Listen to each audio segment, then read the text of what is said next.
কৃষ্ণের সখা, বৃহস্পতির শিষ্য বলে কথা। উদ্ধবকে ডাকলেন, বাপ উদ্ধব। হ্যাঁ মহারাজ, কি হয়েছে? দেখো না, কৃষ্ণ কারোর সঙ্গে কথা বলে না, উচ্চাটন ভাব, মনটা খুব উদাসীন, কাঁদে। তুমি একবার জিজ্ঞাসা করো, তুমি তো তার সখা, তোমার মিত্র, তোমাকে মনের কথা বলতে পারে।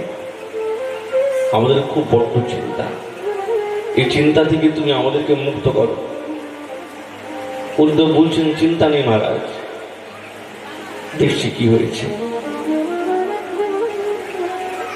যেমনি উদ্ধব এসে উপস্থিত, সখা হে কৃষ্ণ।